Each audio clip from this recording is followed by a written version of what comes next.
Jemaat yang dikasihi Tuhan, pesan pastoral hari ini kita akan belajar tentang pertumbuhan gereja. Tuhan mau agar gerejanya bertumbuh dalam pengertian kuantitas, bertumbuh dalam pengertian juga kualitas. Ya, jadi jumlahnya bertumbuh, namun juga kualitas rohaninya, kualitas spiritualnya juga bertumbuh. Dan ada begitu banyak metode-metode untuk pertumbuhan gereja, tapi hari ini kita akan belajar satu hal yang sudah nyata terbukti tentang bagaimana gereja mula-mula adalah gereja yang sungguh bertumbuh.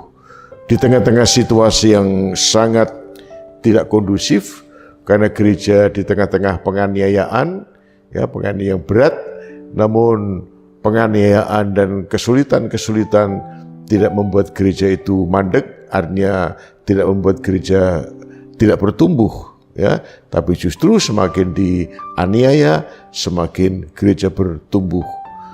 Nah, apa yang dikatakan Tuhan Yesus itu benar, bahwa Tuhan akan membangunkan gerejanya. Aku akan mendirikan jemaatku, dan di atas batu karang ini aku akan mendirikan jemaatku, dan pintu-pintu alam maut tidak dapat mengalahkan. Jadi tidak ada satu kekuatan apapun yang dapat mengalahkan gereja. Kekuatan politik, kekuatan militer, kekuatan kuasa gelap, bahkan kekuatan-kekuatan yang lain. Karena seringkali saya katakan bahwa gereja adalah milik Tuhan, dan arsitek pertumbuhan gereja adalah Roh Kudus sendiri. Jadi saya dan rekan-rekan yang lain adalah hamba-hamba, hamba-hamba yang melakukan instruksinya, tapi yang bertumbuh, yang membuat gereja bertumbuh adalah Tuhan melalui Roh Kudus. Tapi juga Tuhan memakai manusia untuk mencapai tujuan ini. Baik.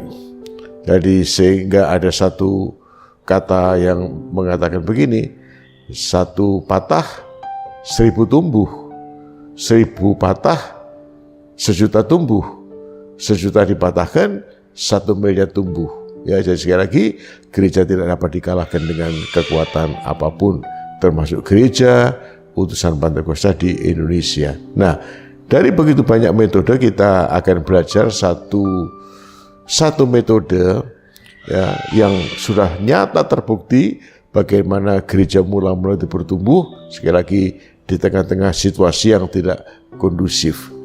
Kita akan belajar itu. Mari kita akan melihat dalam kitab Kisah Rasul pasal yang kedua.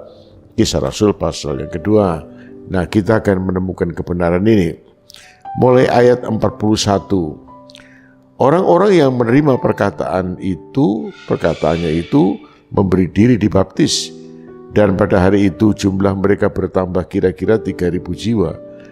Mereka bertekun dalam pengajaran rasul-rasul dan dalam persekutuan, dan mereka selalu berkumpul untuk memecahkan roti dan berdoa. Maka ketakutanlah mereka semua, sedang rasul-rasul itu mengadakan banyak mujizat dan tanda, dan semua orang yang telah menjadi percaya tetap bersatu, dan segala kepunyaan mereka adalah kepunyaan bersama. Dan selalu ada dari mereka yang menjual harta miliknya, lalu membagi-bagikannya kepada semua orang sesuai dengan keperluan masing-masing. Dengan bertekun dan dengan sehati, mereka berkumpul tiap-tiap hari dalam bait Allah. Mereka memecahkan roti di rumah masing-masing secara bergilir dan makan bersama-sama dengan gembira dan dengan tulus hati, sambil memuji Allah. Dan mereka disukai semua orang, dan tiap-tiap hari Tuhan menambah jumlah mereka dengan orang yang diselamatkan. Ini kan saya coba baca itu, perhatikan di situ. Dan tiap-tiap hari Tuhan menambah jumlah mereka dengan orang yang diselamatkan. Nah, ini adalah kehidupan, jadi lifestyle atau gaya hidup dari orang Kristen mula-mula, gereja yang mula-mula, dan Anda lihat dalam bacaan kita ini adalah merupakan satu dampak dari khotbah Rasul Petrus, yang kalau Anda membaca durasi khotbah dari Rasul Petrus itu ya tidak lebih dari 20 menit. Ya, tidak lebih dari 20 menit. Tapi dahsyatnya luar biasa, khotbahnya singkat, padat, dan penuh kuasa ini menghasilkan ribuan jiwa diselamatkan pada hari itu juga. Luar biasa. Ya, tentu ini menjadi doa dan harapan kita semua. Ya, seluruh jemaat ikut mendoakan, mengambil bagian mendoakan agar para hamba Tuhan yang memberitakan Injil, memberitakan firman dari mimbar-mimbar gereja kita, ya, ini bukan sekedar menyampaikan sebuah orasi, khotbah atau pidato yang kosong, tapi betul-betul Injil yang hidup, Injil kuasa Allah yang diberitakan, sehingga sungguh pemberitaan hamba-hamba Tuhan dari mimbar-mimbar gereja itu memberi satu dampak yang luas. Ada petobat-petobat baru, ya, doakan, jangan lupa itu, ya. Baik. Nah, Anda lihat di situ kita sedang belajar tentang prinsip-prinsipnya aja, ya. Memang situasi, ya, culture, budaya, sosial politik, situasi pada zaman rasul-rasul sangat berbeda dengan zaman kita, berbeda jauh. Tapi nilai-nilai spiritualnya, nilai-nilai rohaninya, prinsip-prinsipnya ini yang bisa kita adopsi, ya. Ini tetap sama, ya. Kalau kita bisa seluruh umat Tuhan hidup dalam prinsip-prinsip yang tertera dalam Kisah Rasul pasal 2 ini, saya yakin bahwa Tuhan akan bekerja dan Tuhan akan memberkati gereja, ya. Nah, yang pertama adalah kita lihat bahwa petobat-petobat baru, orang-orang Kristen yang muda dalam pengertian karena mereka baru bertobat, ya. Nah, mereka mengambil sebuah komitmen yang dituliskan dalam Kisah Rasul tadi, bahwa mereka bertekun dalam pengajaran rasul-rasul. Nah, ini sesuatu yang penting, ya. Nah, jadi rasul-rasul atau pengajaran rasul-rasul ini adalah merupakan satu fondasi dari gereja. Ya, memang dasar gereja itu adalah Kristus Tuhan kita. Sebagai batu karang, satu-satunya dasar yang kokoh, ya, dasar lain tidak bisa. Tapi di sini adalah dasar iman, dasar keyakinannya adalah pada pengajaran rasul-rasul. Nah, hari ini begitu banyak pengajaran, ya. Kita melihat ada begitu banyak hamba Tuhan yang memberikan pengajaran yang mutakhir, ya, penafsiran. Banyak kali ini orang Kristen tidak selektif yang kadang-kadang juga begitu terpesona dengan ajaran-ajaran seperti ini, gitu. Marilah kita dewasa, Anda belajar menjadi jemaat dewasa, sehingga dengan dewasa kita dapat membedakan ini kebenaran yang benar, ini kebenaran yang semu, ini firman, dan ini adalah filsafat manusia. Kita bisa membedakan.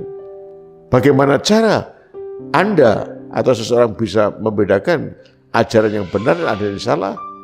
Satu-satunya adalah kita harus bertumbuh menjadi dewasa. Hanya orang dewasa saja yang bisa membedakan tangan kanan dan tangan kiri. Anak-anak kadang-kadang sulit, ya. Nah, kita mengajar anak-anak kita waktu masih kecil mereka baby itu, ya.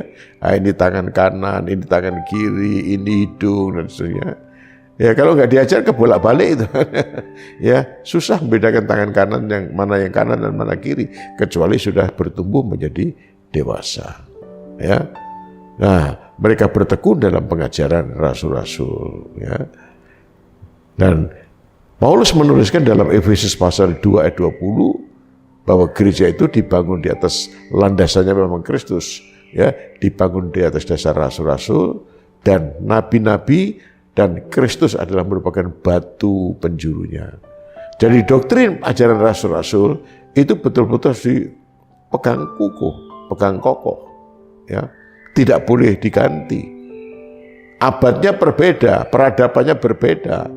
Tapi dari zaman gereja mulai sampai hari ini, sekian puluh abad kita hidup dalam sekian puluh abad setia pada zaman rasul. Tapi prinsip, nilai-nilai kekal, nilai-nilai abadi dari kebenaran firman ini tetap sama. Ya, mereka bertekun dalam pengajaran rasul-rasul.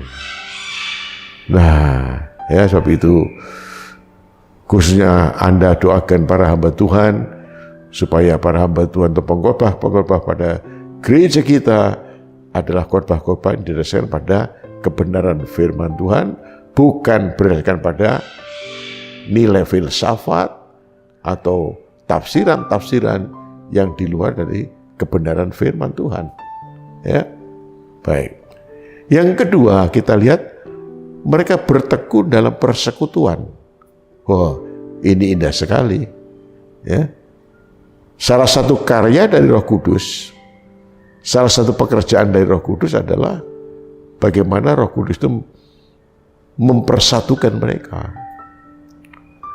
Nah, dulunya murid-murid Tuhan kan sering berkelahi ya.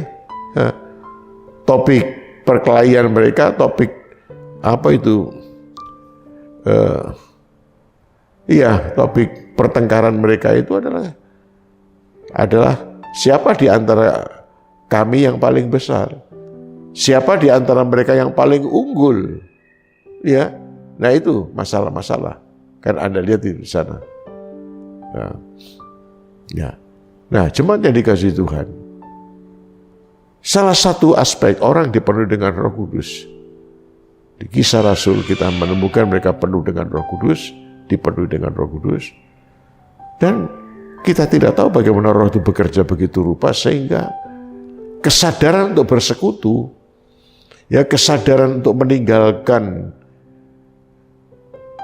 ego, perasaan ego mereka, ya merasa lebih besar dari orang lain, merasa lebih terhormat dari orang lain, merasa lebih rohani dari orang lain, itu sirna.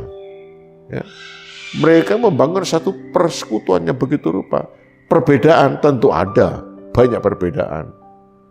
Kalau Anda lihat karakter Petrus dengan karakter Yohanes, Rasul Yohanes, beda banget itu. Ya kan? Sangat berbeda. Petrus begitu keras, Yohanes begitu lembutnya. Ya. Maka kalau Anda lihat tulisan Yohanes itu bernada kasih itu. Ya, nah, seperti itu. Tapi bagaimana dua karakter yang berbeda ini, yang dulunya bertentangan itu, bisa menjadi satu. Saya kira bukan hanya Yohanes dan Petrus, masih banyak lagi murid-murid yang lain yang punya karakter seperti Simon Petrus, punya sifat seperti Yohanes juga. Ya, yang lembut, tapi ada yang keras juga. Ada yang suka mementingkan diri sendiri juga. Tapi bagaimana mereka bisa membangun satu persekutuan. Ini sesuatu yang luar biasa. Sekali lagi perbedaannya ada, tetap ada perbedaan. Ya. Dan perbedaan itu bukan menjadi satu alasan untuk sebuah perpecahan. Tapi justru perbedaan itu menjadi satu menyadarkan kepada kita tentang betapa kayanya gereja itu. Dengan kepelbagian, dengan begitu banyak perbedaan kemampuan, perbedaan karunia, perbedaan talenta, perbedaan karakter. Ya, ini menunjukkan betapa kekayaan daripada aset daripada gereja itu.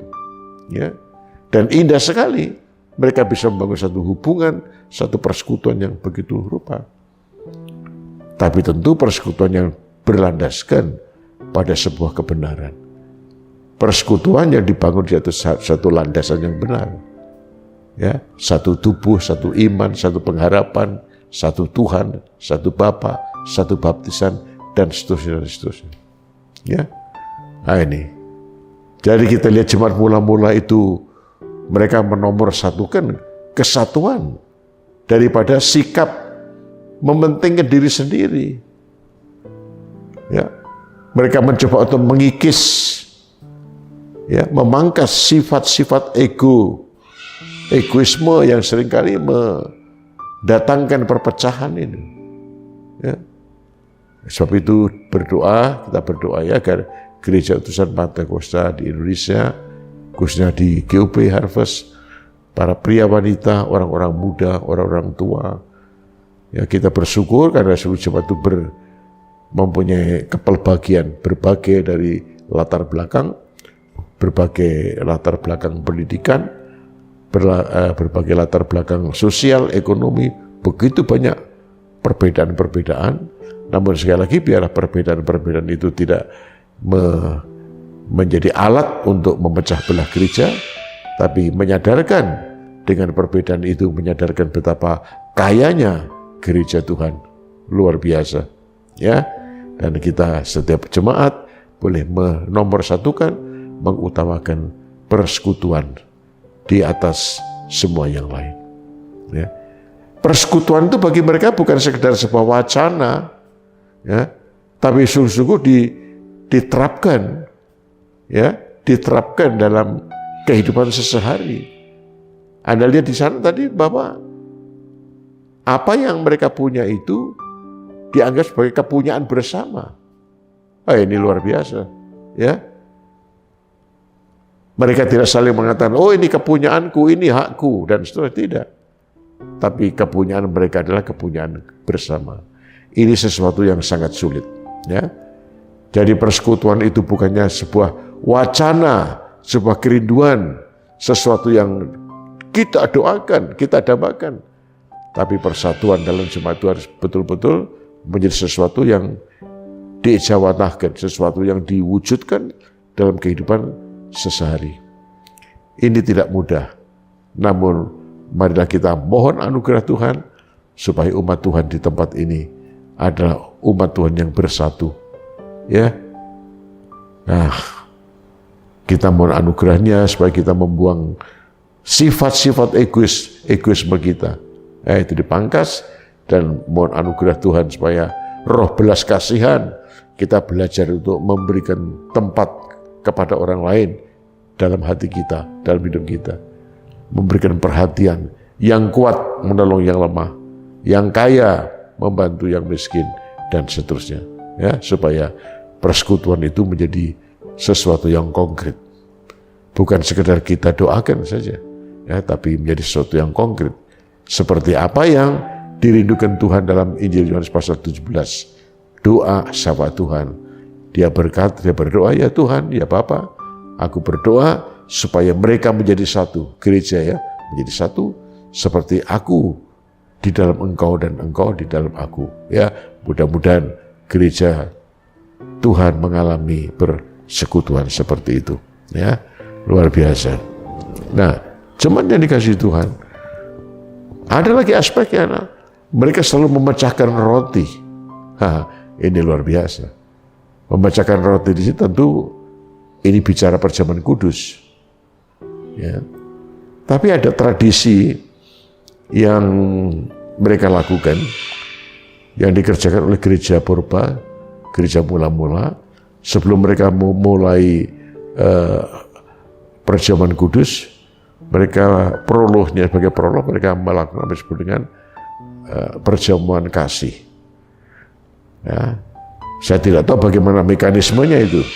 Ya, mungkin atau barangkali tiap-tiap orang atau tiap-tiap keluarga membawa makanannya sendiri, dikumpulin, lalu kemudian kita makan bersama-sama. Mungkin begitu, ya, atau mungkin dalam bentuk yang lain.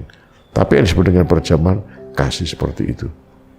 Dan perjamuan ini bukan didasarkan karena mereka lapar, tidak. Ya. Jadi makan bersama ini memang menjadi satu alat. Ya, makan bersama itu satu meja itu menjadi alat. Alat apa? Untuk mencairkan suasana. Ini hebat sekali nih cara ini. Ya. Jadi Anda bisa melakukan. Ya, para pengusaha, kita berjumpa dengan kolega kita, atau berjumpa dengan siapa gitu ya, teman-teman seprofesi atau sepelayanan atau apa ya, kita makan bersama satu meja, ya, karena itu akan mencairkan suasana.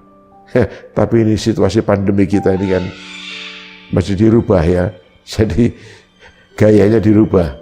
Karena dengan hari-hari ini kalau kita makan itu bersama, ya, Satu meja itu kan cukup membahayakan karena harus melepas masker. Ketika masker dilepas hanya beberapa menit, itu virus bisa masuk. Tapi kita lihat ya, nilainya itu yang kita hidupi. Nilainya itu gitu. Mungkin caranya ya kita tidak bisa makan bersama seperti dulu lagi. Ya, tapi bagaimana? Ya Anda bagaimana atau setiap gereja bisa dengan bijaksana mengatur ini semua. Ya. Tapi yang dimaksud sini adalah makan bersama ini untuk mencairkan suasana. Ya. Dan secara psikologi ini memang bagus. Ketika suasana sudah menjadi cair, nah kita ngomongnya mudah. Ya. Nah dalam dunia bisnis, dalam dunia usaha juga begitu. Suasana cair, nah kita mau ngomong kerja sama-sama bagus juga. Ya. Atau ngomong-ngomong proyek ya, dan seterusnya.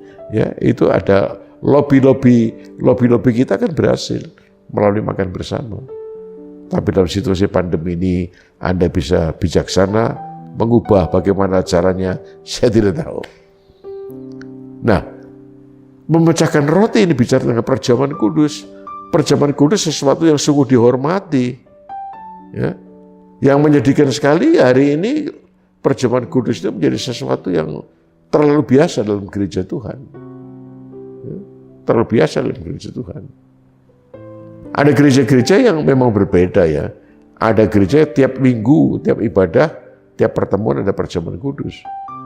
Ada gereja-gereja yang 3 bulan sekali, tiap triwulan. Ada gereja-gereja setiap semester. Ya. Ada gereja yang melakukan pada event-event tertentu.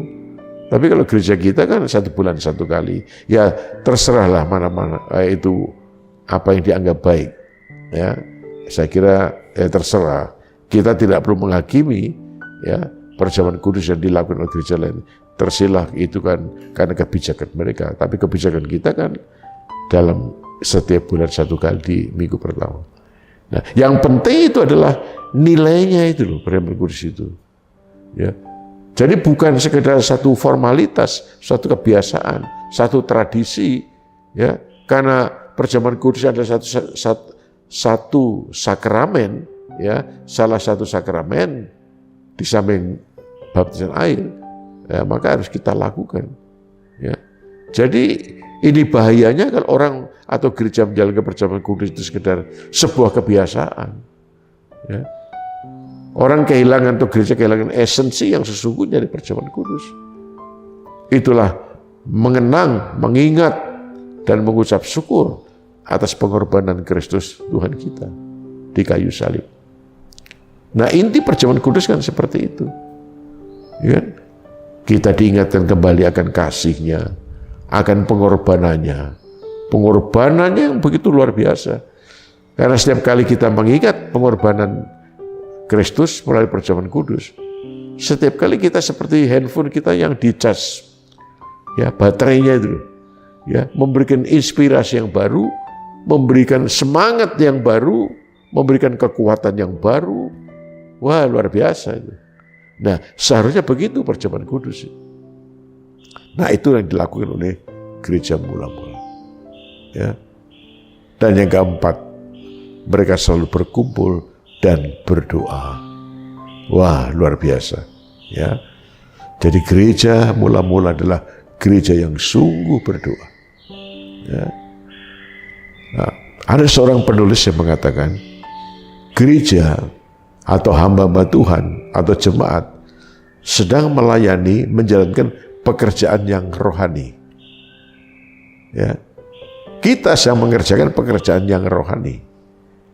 Itulah sebabnya kita mendapatkan kekuatan rohani. Dan kekuatan rohani itu satu-satunya dapat kita peroleh melalui doa kita, hubungan kita dengan Tuhan. Ya. Sebab itu mari kita ambil keputusan, komitmen bahwa doa sebagai nafas, ya, itu harus kita kerjakan secara disiplin, baik secara pribadi atau keluarga-keluarga atau seluruh jemaat. Ya, doa itu adalah merupakan nafas. Ya, kita perlu bernafas konstan, rutin, ya tidak.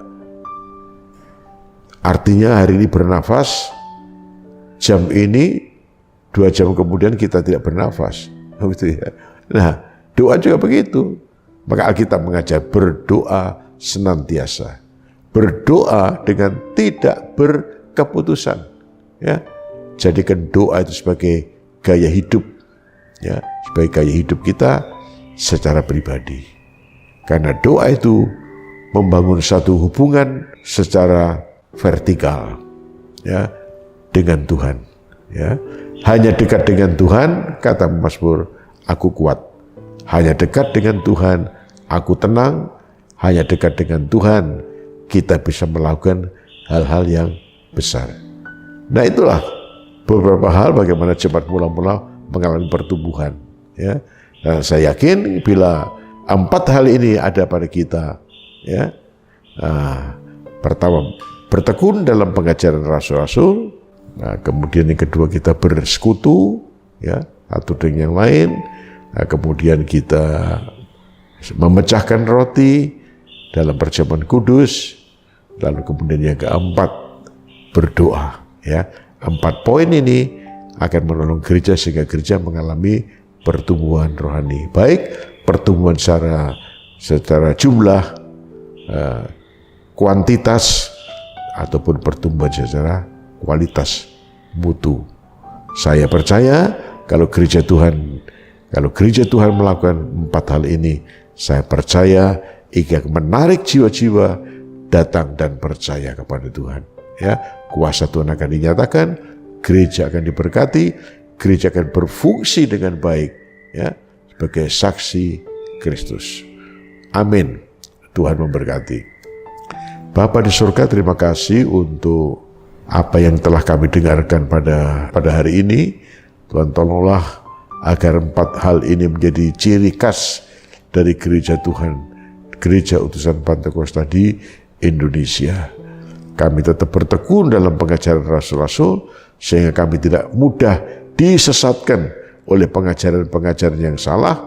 Kami berkomitmen untuk terus bersekutu satu yang lain. Kami tidak hanya memperhatikan diri sendiri, tapi kami mau belajar memberikan perhatian kepada orang lain, menerima orang lain sebagaimana adanya. Oh Tuhan, terima kasih. Dan biarlah umat Tuhan di tempat ini dipersekutukan begitu rupa. Dan kami yakin ketika kami di gereja dipersekutukan, gereja menjadi satu, kami akan melihat kuasa Tuhan dinyatakan. Tolonglah ya Tuhan, agar kami tetap bersehati, kami sejiwa, ya, kami menyadari itu. Tolonglah agar kami juga belajar untuk memberikan perhatian kepada orang lain. Ya.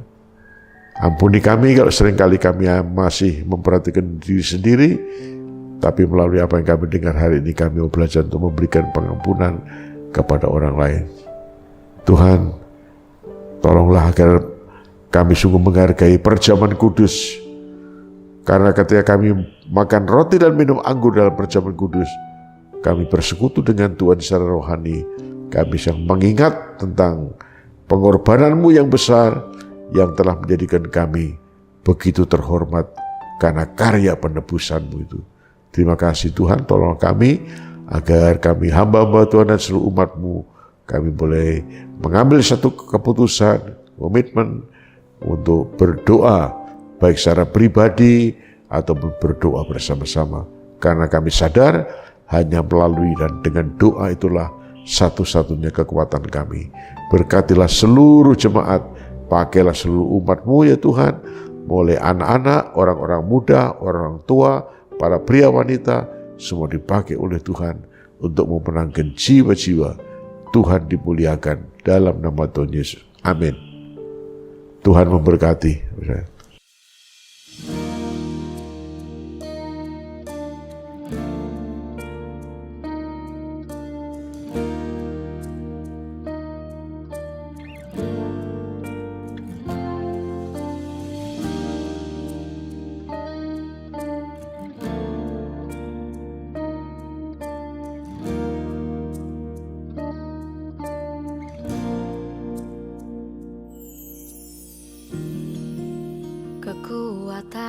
di jiwaku,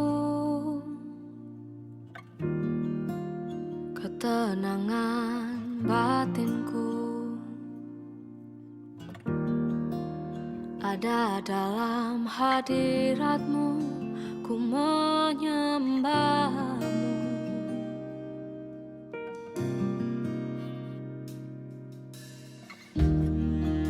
Tersungkurku di kakimu, rasakan hadiratmu. Takkan ku melepaskanmu, kau cahaya bagiku. Mengiringmu seumur hidupku, masuk dalam rencanamu Bapa. Pikiranku, kehendakku, ku serahkan padamu. Harapanku hanya di dalam-Mu, ku kan teguh bersama-Mu Tuhan. Jadikanku bejana-Mu untuk memuliakan-Mu.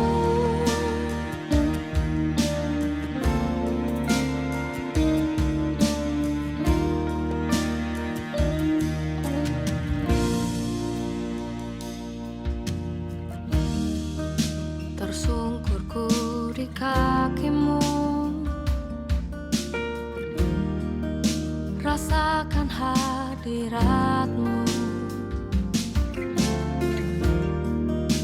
Takkan ku melepaskan-Mu, kau cahaya bagiku.